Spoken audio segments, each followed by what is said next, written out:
Dear colleagues, I am Ufuk Ergin. I am at B20 Turkey Secretariat, working as a project coordinator. I would like to welcome you all to panel 65 on panel on driving agribusiness. Now I would like to invite Mr. Erdal Bahçıvan, B20 executive member, to deliver his opening remarks.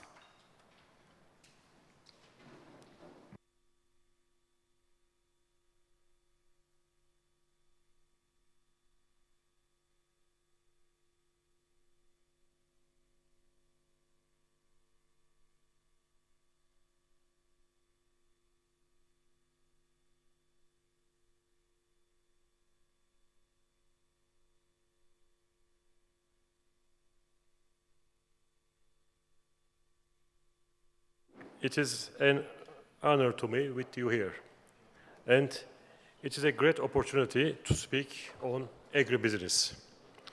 Given the challenges in food security that we face today and the importance of the industry, I am thankful to see that is addressed here at the conference.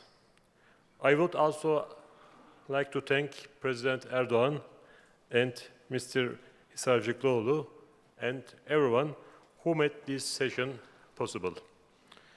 My friends, the health of the global food supply faces serious challenges, and unfortunately, its future is uncertain. In simple words, we all know that millions of people, millions of children, go to bed hungry at night. And inside our hearts, we all feel sadness about it. On the other hand, we all know that 1/3 of all food produce is wasted. Also, the population is not decreasing. In fact, it is increasing. So by 2050, the estimated world population is 9 billion. Most of the time, we don't pay much attention to these facts. We oversight these kinds of the issues behind the limits of everyday macroeconomics. And macroeconomics takes hold of our lives. And we forget the most important topics as food security as a secondary issue. It's our lives, the future of our children, that is at stake. The happiness of people and societies could be measured only by the issues that we will cover today. At this panel, we will discuss the issues that deeply touches our hearts. We all feel ashamed of being a human when we see shocking scenes of people and children dying. We cannot blame climate change and unpredictable natural forces all the time.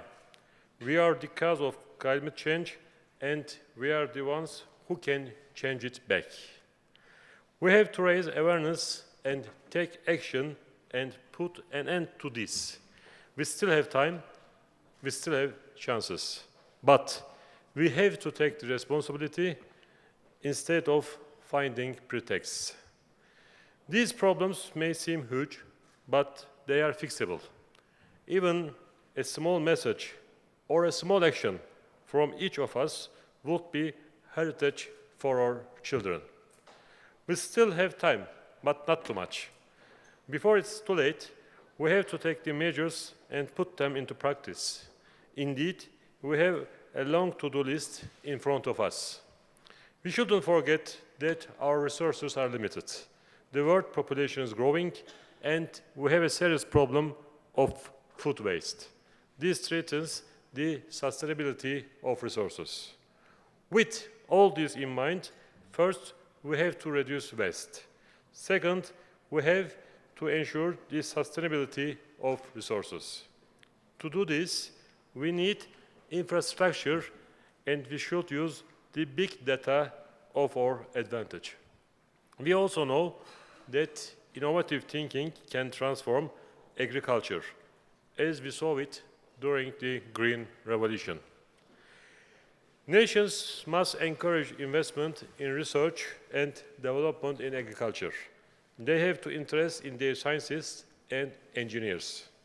Governments must furthermore address the issue of global climate change, an issue whose importance should not be underestimated.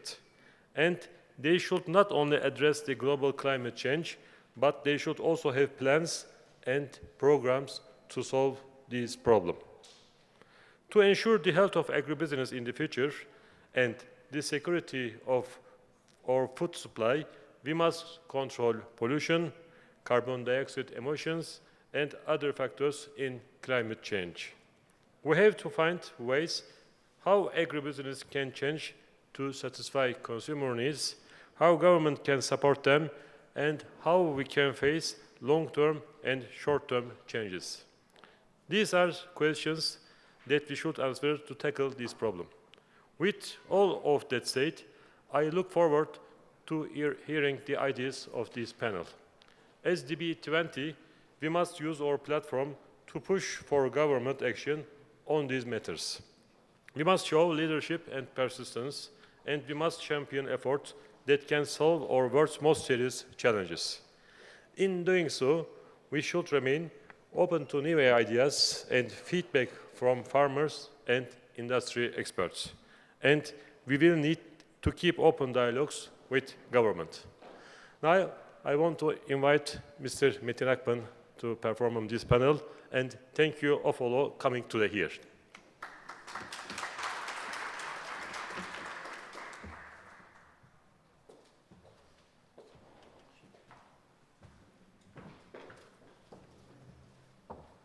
Dear guests, dear valuable panelists, today we have a very nice warm autumn weather. We are in Anatolia Hall, and also we are in the center of Anatolia, where the agriculture first practiced. So I hope that today outcome of this panel also will bring an attribute and contribute to the G20 agri-industry. When we look at the panelists today, we have a very diversified geography. We have one multinational company selling their products worldwide with a vertically integrated. We have one company from Latin America, which is an international company, and one retailer worldwide, Metro. And then we have I think one of the biggest agricultural bank of the globe, which is Rabobank.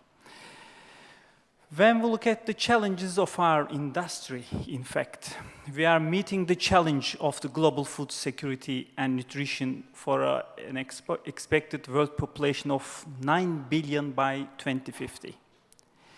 We stress that intensifying pressures on natural resources and biodiversity and the impacts of the climate change mean that we should raise productivity while moving towards food systems that are more sustainable in all their dimensions: economic, social, environmental, and in particular, minimize the food loss and waste. Responsible investment in sustainable and resilient food systems should raise productivity to expand food supplies and increase incomes and quality jobs in rural areas, especially for women and the youth, reducing poverty and contributing to G20 inclusive growth agenda. Today,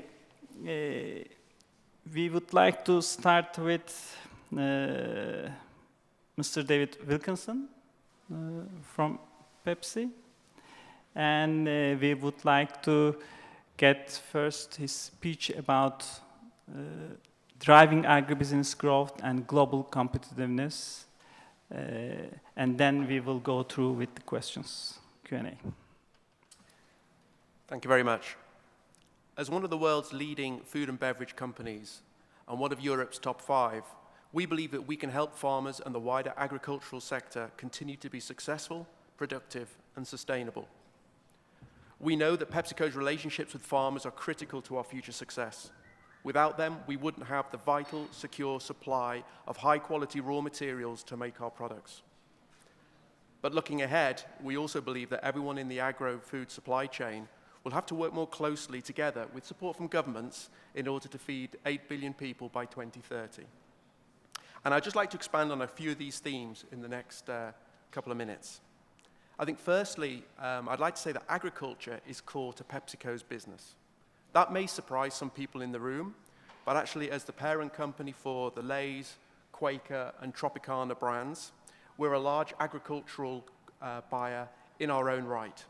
Just in Europe, for instance, we buy 1.3 million tons of potatoes, 120,000 tons of oats for our Quaker cereals business, 70,000 tons of corn for our Doritos business, amongst other things. In Turkey, we actually work with over 25 growers in 20 cities, and we employ agricultural specialists that actually work with the farmers in the fields on a day-to-day basis. We also support local agriculture. We are proud of our relationships with our farmers. We contract direct with farmers. Some of these relationships go back over 3 generations. Central to our sourcing strategy is that of local supply. We want to receive our agricultural raw materials that are produced as close to our factories as possible.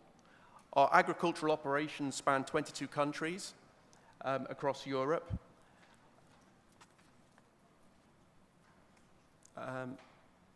The second thing I want to say is just growing things is no longer enough. Sustainable agriculture is critical as we look forward. We all need to learn how to produce more with less. We need to preserve our natural resources. From our perspective, over the last 5 years, we've had extensive trials of drip irrigation in the UK, in Spain, and in Turkey, where we've demonstrated to our farmers that we can reduce water inputs by 30 to 40% on our potato crops. But we also need to focus on reducing our food waste, and that could be done both on the farm, but also in our plants. As a responsible company, PepsiCo is committed to reducing the environmental footprint of all of its operations and its raw materials. And a great example of what we've done in Turkey is our organic fertilizer that we've produced from anaerobic digestate waste on one of our factories. So the potato peelings, the broken chips, other organic matter is put into the anaerobic digester, and we pelletize the digestate waste, add some nutrients specifically designed for the potato crop in Turkey, and we've managed to reduce the amount of nitrogen applied to the crop in Turkey by 40%. And the great news is that all of our growers now use this fertilizer instead of some of the more mainstream marketed products. But all of these good things only happen if there's a strong collaboration between all of the supply chain with the support of governments. We do 3 things in this area. Firstly, we believe the exchange of best practices is key and helps us and our growers benefit from our scale and innovations that we see from all around the world and in Europe. And what do we mean by that is we have lots of best practice trials conducted in the global network as well as in Europe, and what works well in one country, we lift it and shift it and make it work in another where it's appropriate. And it's not one-way traffic. So it's not all big innovations from the West that we apply to the East. We've got lots of great examples where we've developed things in Turkey, the Naturalis fertilizer, for example, or in Russia, or in Bulgaria, and we've used those in our programs in the UK, in Holland, in Belgium, in Germany. Collaboration also doesn't mean just with our own in-house experts or our growers. We need to collaborate across the whole of the agro supply chain, and we reach out to a great number of research specialists globally, in Europe, and indeed in Turkey, we consult a lot with the Middle East Technical University based here in Ankara. Another example of what we've done in this space is we've developed the Cool Farm tool, which is a farmer tool that allows him to estimate what his greenhouse gas emissions are associated with his crop and his operation. And it's a very simple tool. He does it himself in 20 minutes, and he can model different approaches. So he can assess for himself how he can minimize his carbon footprint with his crops. And it's not just our crops in potatoes. He can use that for the whole of his farm. And finally, public and private partnerships absolutely have a role to play. We've had success in Spain working with the local Spanish government, introducing peanuts as a crop in southern Spain, where it was a brand new scale crop, and we introduced it in the rotation with our corn crops. Those of you, I'm sure, know peanuts being a nitrogen-fixing crop certainly improved the soil structure and the soil nutrient content for the following corn crop, and we saw yields increase by 15 to 20%. So in conclusion, we at Pepsi know that great businesses have great supply chains, and our relationships with farmers are critical to our future success. We're passionate about growing, and together with our farmers, we aim to deliver sustainable agriculture through 3 broad strategies: supporting local agriculture, producing more with less, and collaborating and innovating for better farming. But it's obvious to us we can only succeed if we reach out to the broader agricultural community, be they research institutions, NGOs, the best practices that we see from our growers on a daily basis when we're in their fields, and the government to make a positive difference to our agricultural supply chain, the people that work in it, the products that we sell, and of course the environment that we live in. Thank you, Mr. David Wilkinson. Now we have a multinational perspective from Pepsi when we come to Latin America, to Argentina. What about sustainability? Mr. Bosch, the floor is yours. Thank you, Martin. I'm basically a business entrepreneur, but for this I'm also an agronomist. So I'm going to approach on the production part of the chain, and that's what I've been doing all my life. And I believe that what we need to think is back to fundamentals. So what are the natural conditions of a given region, and what was nature doing in the past in that specific region? So that is how we need to understand how the climate is, what the soil conditions are, what that specific region is good at doing. So there is where how we need to understand what is the sustainable production model that we can put into it. So that is the way of how we've been thinking, and that's how the way of how we developed our company on producing different commodities. We produce in South America rice, corn, soybean, sunflower, milk, sugarcane, and from the sugar, ethanol, and electricity. All those different commodities that we are producing are all under a sustainable production model that works together with nature, or try to imitate what nature was doing previously in that specific region. And how to improve this, or how to make these sustainable production models even more efficient. I think that here technology has a very important role. And we've seen as farmers or producers how R&D has been developed, and there is a lot that has already been done, and there is a lot that has helped us in order to implement all these sustainable production models. And so this technology is very important to help or enhance the comparative advantages on each specific region. But when we talk about technology, and as I mentioned, there is a lot that has already been done, it is important to understand that the key here is the implementation. So there is a lot of technology available, but the regions are so spread around the world that it's difficult to implement them. So there is where we think that it's very important to have private and public sectors working together. It is very important to have the public sectors helping on how to implement this different technology that is being developed. And each specific region also needs how to implement different type of technologies. So that's why it is important to share with government what are our long-term view in terms of what these different regions or countries can produce, or what these regions can be the best or the most efficient on producing these different commodities I'm talking about. And the other important part on the implementation of these sustainable production models is the education.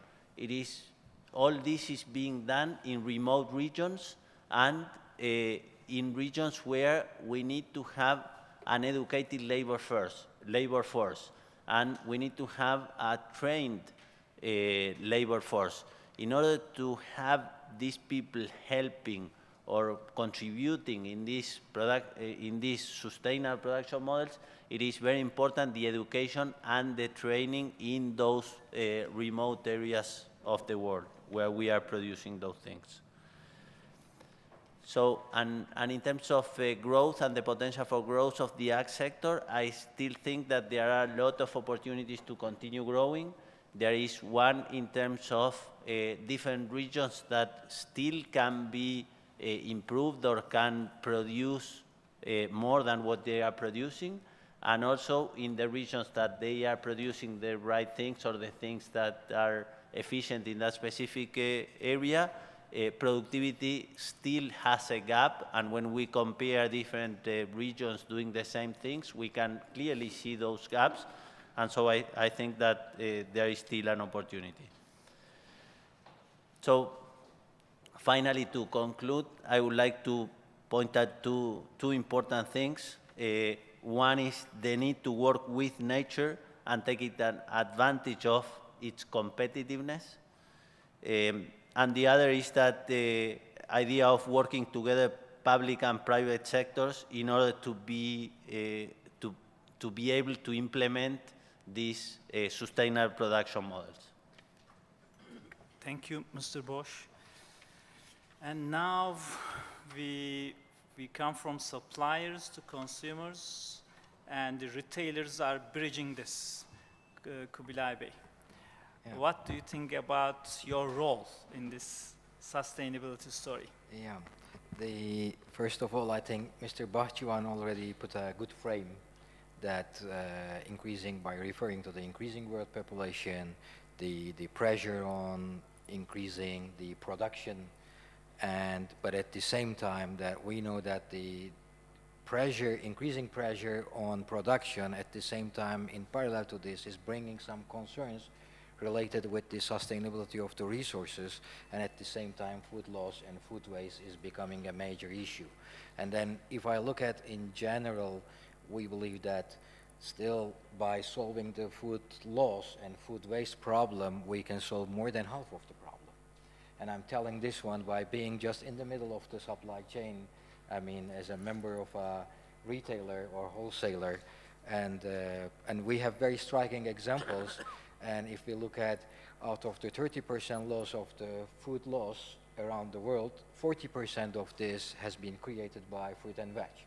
And so if you allow me for the next couple of minutes, probably I raise a little bit attention on this, and then if we have still time on the second part of the discussion, I would like to give a living example then what could be our role as a retailer to find a solution for this.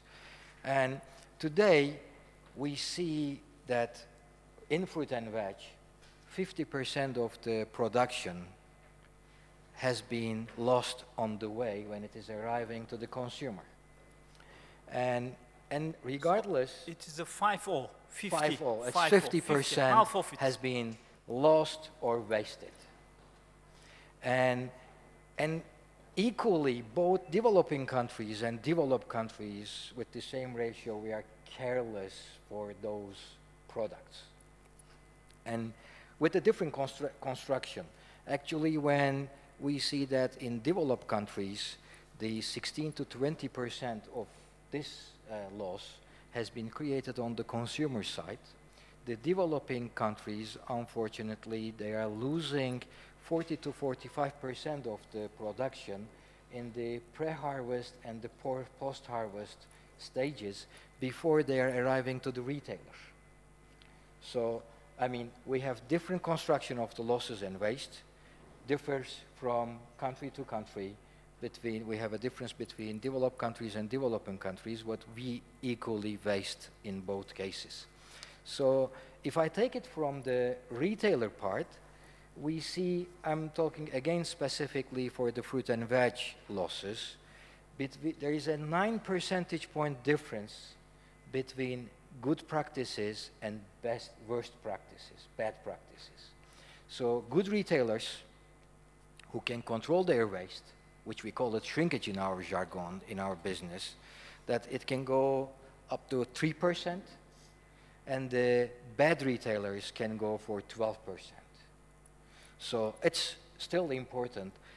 But also when we put into the garbage, when we waste 1 kilogram of apple, we are not only losing the apple, but also we are wasting 180 liters of water. And with the 10 kilogram waste of apple, we are losing 1 year labor force effort of our agricultural worker. So in other words, we could have produced 30% more with the same effort if we find a way. So, and I will talk in Turkish lira, we calculate in Turkish lira, and when I add up all those elements of all those resources, gasoline, energy, workforce, and water, they adds up to 2.4 lira. And an apple in average around the year is 4 to 5 lira per kilogram. It's a huge waste. I know that the picture does not look bright, but are we hopeless? I think no.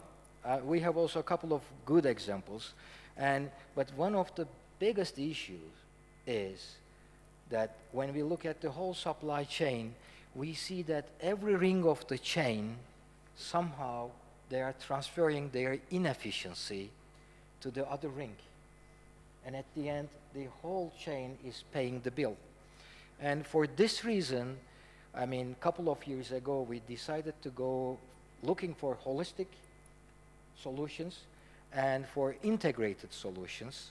And by taking into consideration the whole concomitant parts of the supply chain actors and the roles. So, and in this one, retailers can play a critical role, I believe, because we are just in the middle of the supply chain. We have both touch for the consumer and for the producer. So, and by improving communication among the players, in consumers, on the producers, investing into the technology, as Mr. Bosch has mentioned very well, by pushing the locality. I will give a couple examples, local supply. I will give a couple of examples on this. Investing into the trainings heavily, it has a huge saving possibility it creates. And also managing the processing of the goods in terms of handling, pesticides usage, etc. We see that we can reduce the loss for 70%, but probably I touched this point in the second round, how to do. Thank you very much. Thank you, Kubilay Bey. Now we look at from suppliers, multinationals, retailers, and now it's time for bankers. How you support, how you see and how you support agribusiness for global competitiveness. Mr. Geles?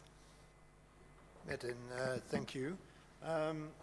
Obviously, that's the downside of being the fourth in a sequence, that you have some parts are already covered. But it's also interesting to take, for instance, from Mariano's perspective, how he links soil to production.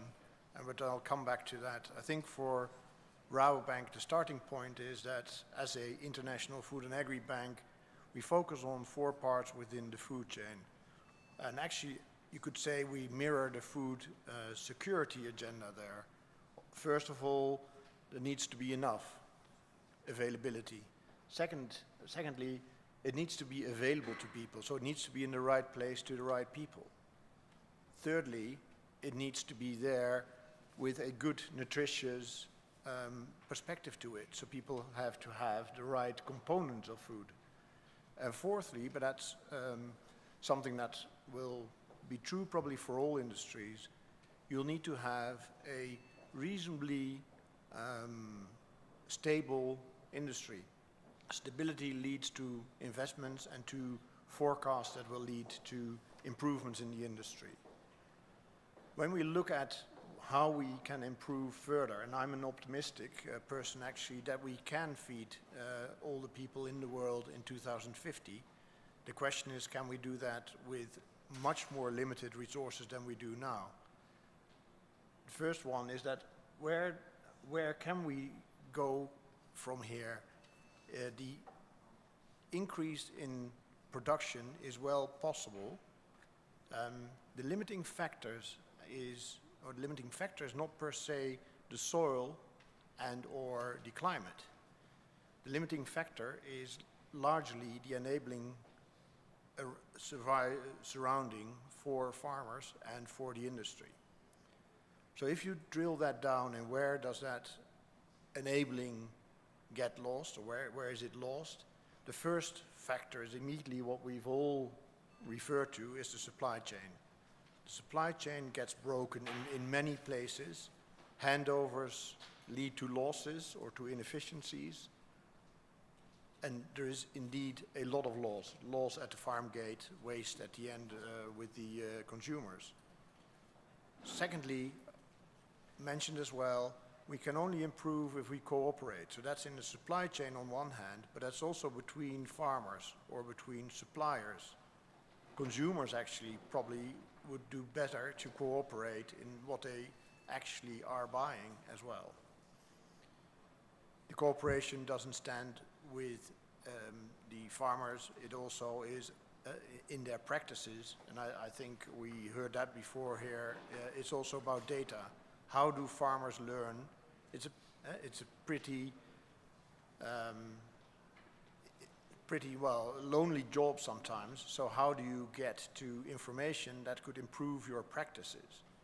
Pepsi may work on that to help farmers, but nowadays technology can be of great help by using and sharing information through platforms, if these platforms are at least accessible at the farm gate.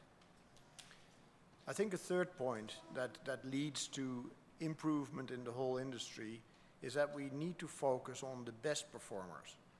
We sometimes have the illusion that if we get the worst performers to improve, that we get the better farming or better supply chain in order.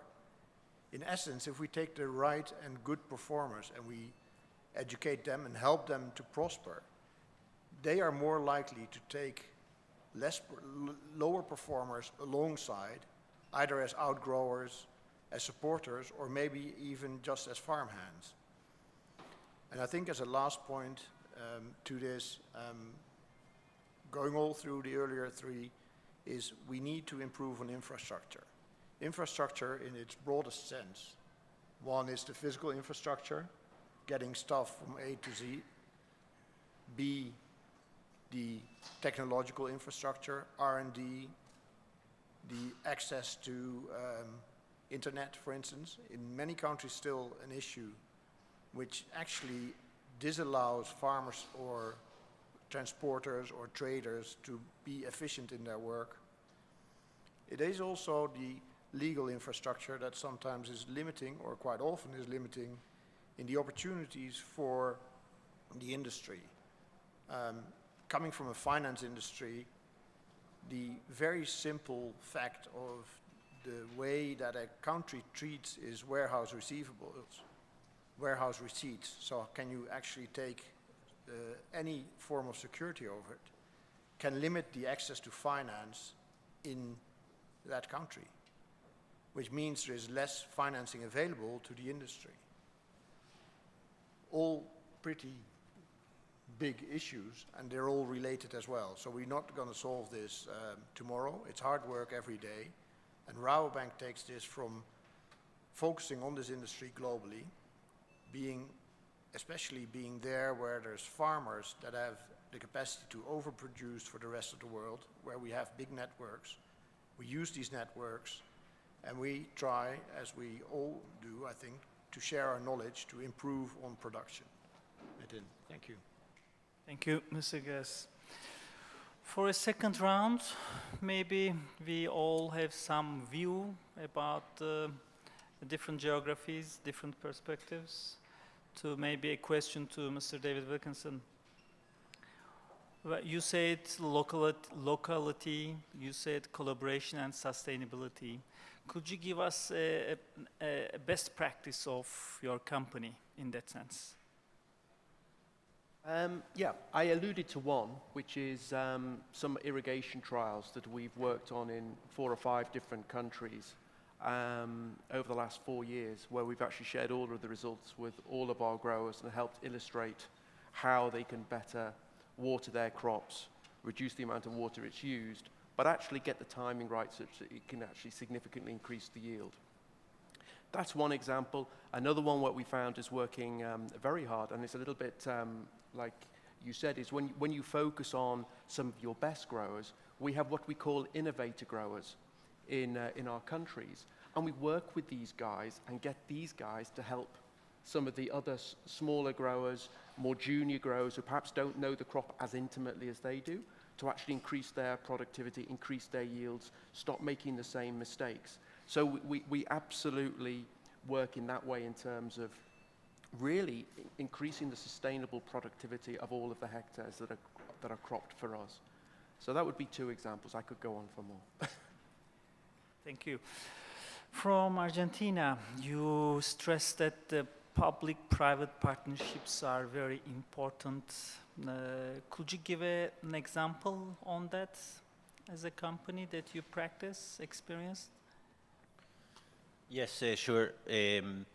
No, developing, for example, at the beginning of the 2000, developing for the humid pampas in Argentina the no-till system where we produce corn, soy, wheat, and sunflower, all of them rotated under no-till, including biotechnology products that have been adopted.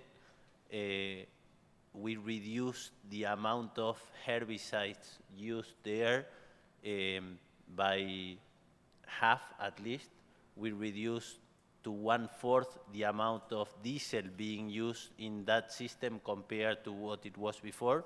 And on top of that, we increased the productivity. So as a region, because of the development of this no-till system that has been done together between public and private sectors. Within the public sector is the INTA, that is an organization that helps implementing these different technologies, and then private groups that promote the best practices within producers. That include the CREA groups and the APRESID that develops the no-till.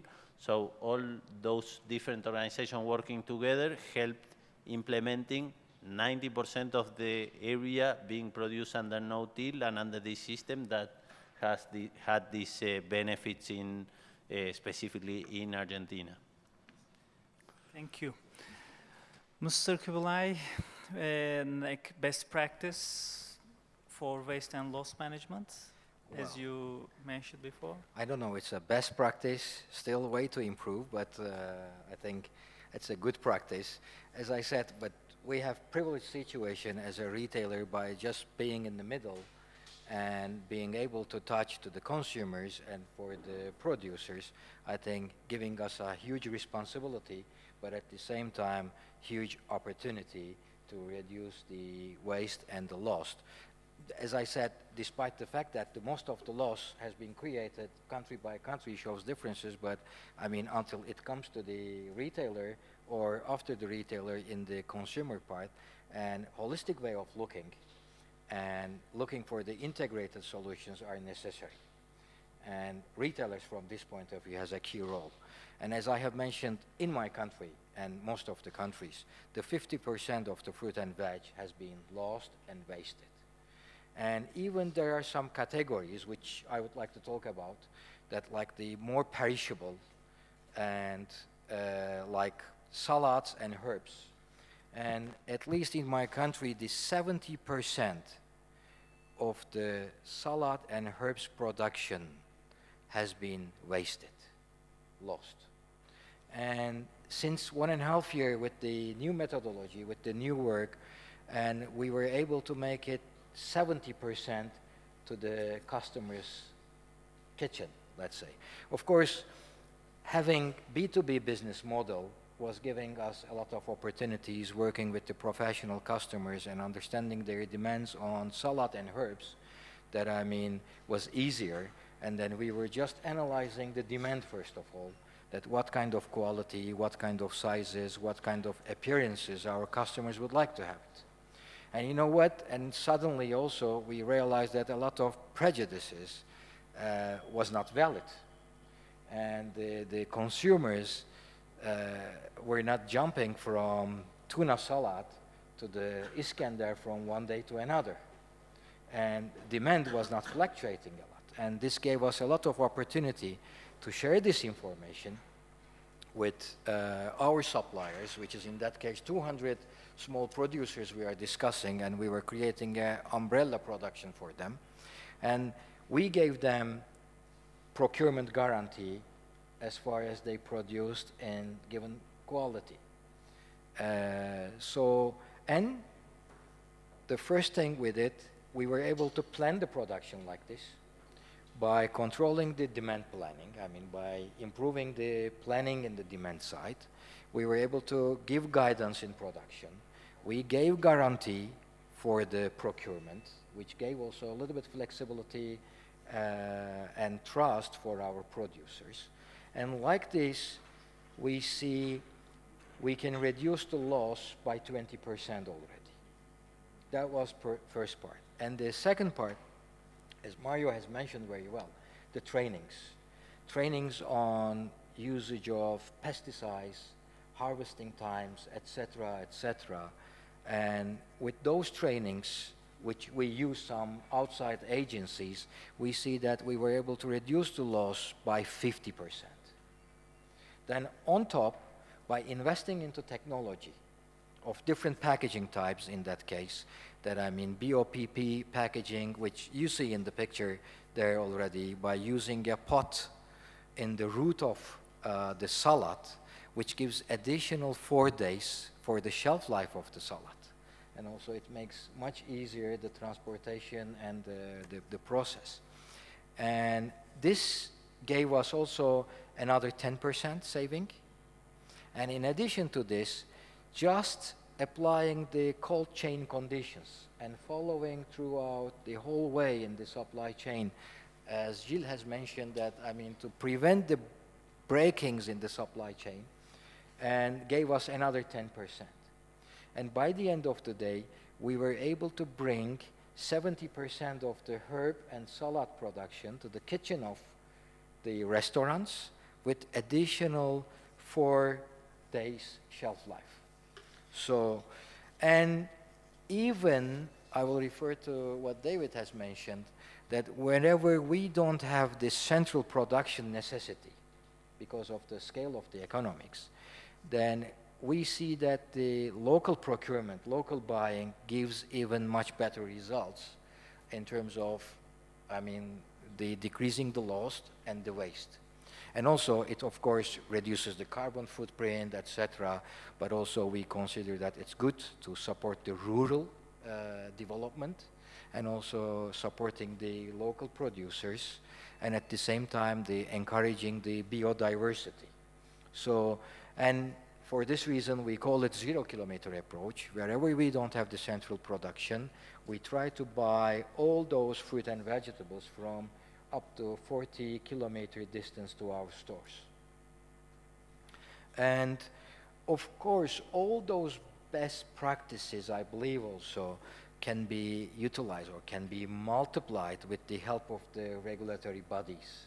So at least for Turkey, I can say that decreasing the gray economy and bringing the regulations to reduce the food loss and food waste, and enforcing and controlling especially the elements which is creating 80% of the loss and waste, and bringing also incentive system to encourage the multiplication of these best examples, and of course on the consumer side, creating awareness, I think, can give us that result in the whole fruit and veg sector. Thank you. Thank you for extensive explanations. Last question to Mr. Gills, then I will just go back to audience if any questions that we can try to answer with our panelists. Yes, when we say farmers' welfare and sustainability, how do you link these two? Yeah, well, what farmer welfare and sustainability, ultimately, I think the farmer by nature is driven by creating a sustainable environment. The only question is, how do we help him to get there? And as I said before, it can sometimes be a quite lonely job. So who is going to educate and to learn what he can do to improve on doing more with less? I think that's the key term for sustainability. So in our book, that means that we talk to our clients and share with them benchmarks. What we do with them is share knowledge of what's happening in other sectors or other regions, so that they can actually see where the future may be, and help them appreciating also new technology. I heard David talking about drip irrigation. You have precision farming, you have sharing of an increasing number of data and data sources that ultimately will lead the farmer to produce more with less. And he needs to be on top of it to be able to do that. And then he needs well, not maybe a coach, but he needs some benchmarking, some help from his off-taker, from his bank, from his customers in general. So that is, I think, the short to it. Thank you. Now I would like to ask the guests, audience, for any questions. First, please introduce yourself and to whom you ask the question, and then you can proceed. Please.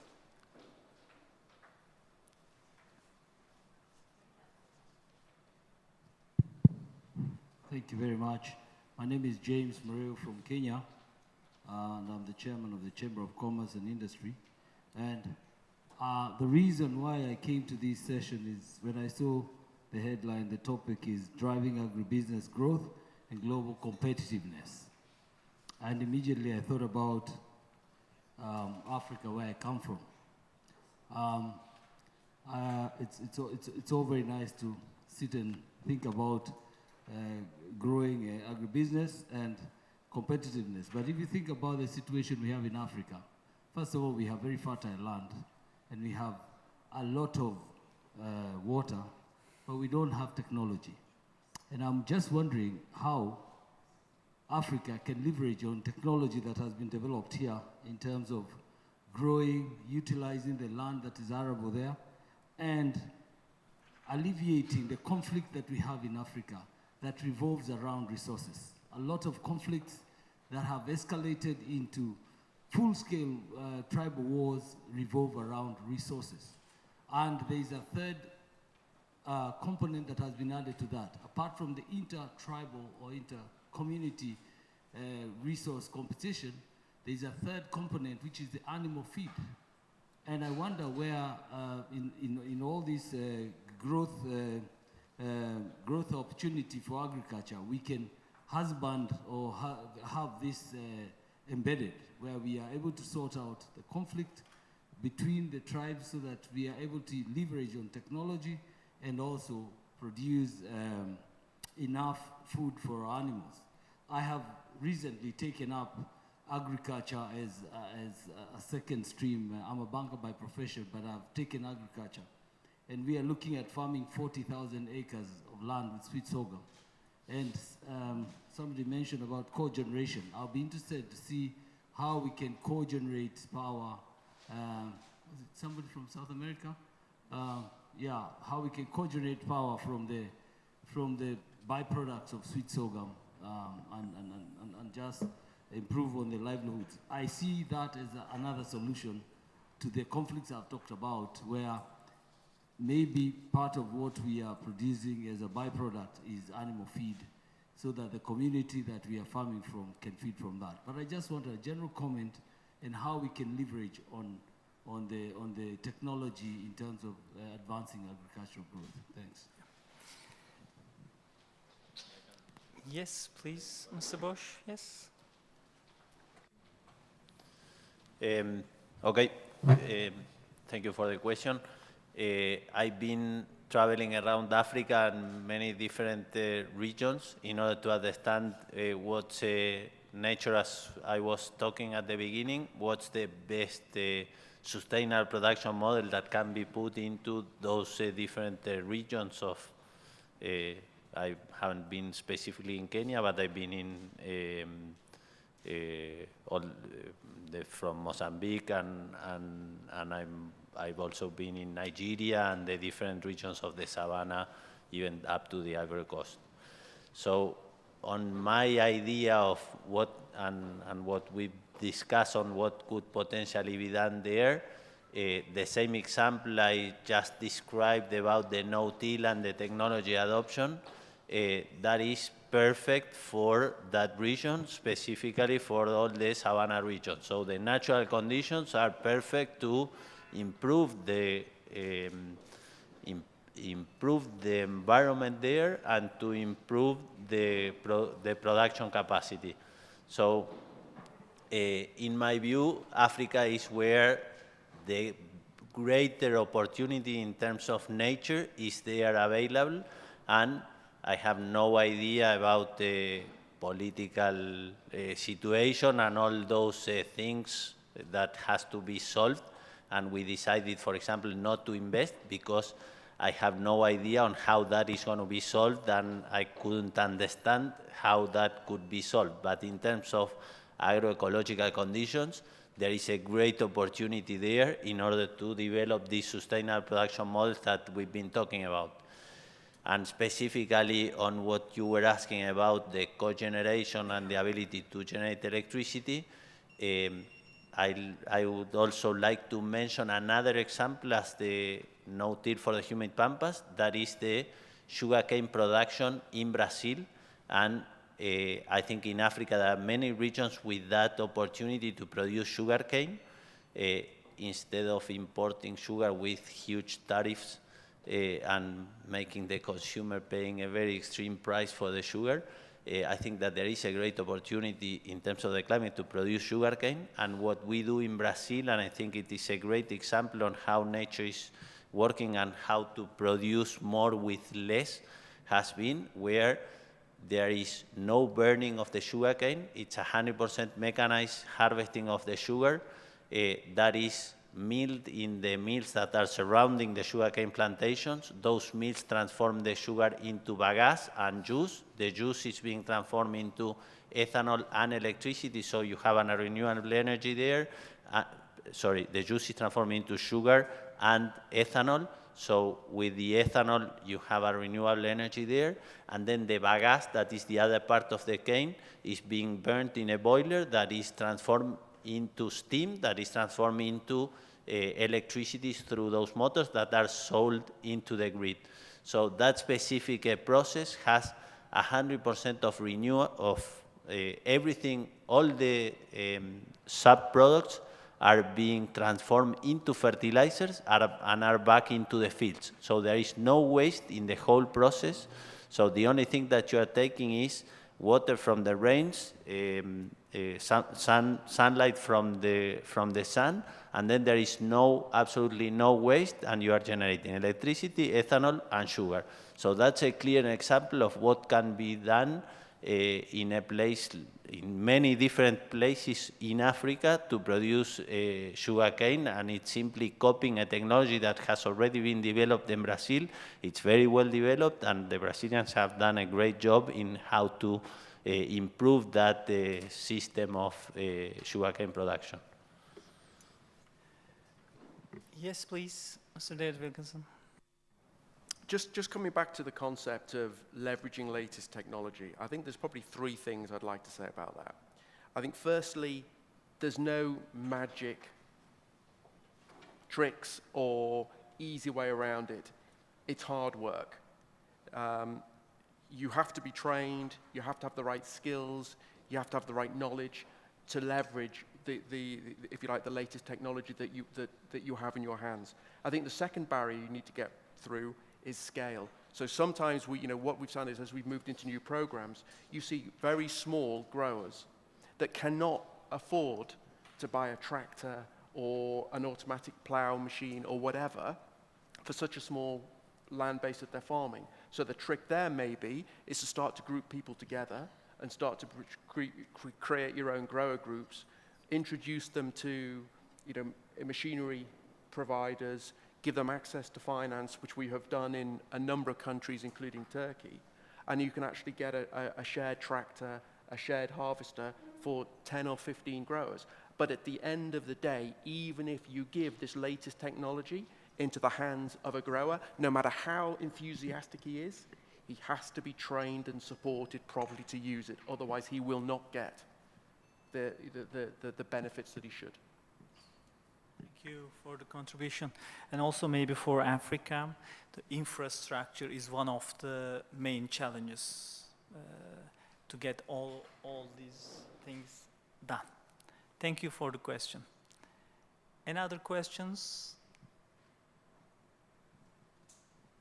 So, before we finalize the panel, to digest and to remember, after this panel, maybe 2 words we should keep in mind. And therefore, I would like to give you a question with 2 words, and I would like to get an answer in 2 words. Then maybe we all remember these words as a keywords. Okay? So, David, I would like to start with you. And when I say collaboration and sustainability, what do you say? Absolutely essential. Thank you. Absolutely essential, he said. Thank you. And Mr. Bosch, nature friendly. What do you say? Yeah. No, I'm going to take some words from Mr. Wilkinson. That is hard work. Hard work. Okay, Mr. Kubilay Bey, waste and loss. I think it's about people. It's inevitable. And I have to say the third one, it's about planning and implementing. Thank you. And last but not least, Mr. Gates, farmers' welfare. Attention and education. Thank you.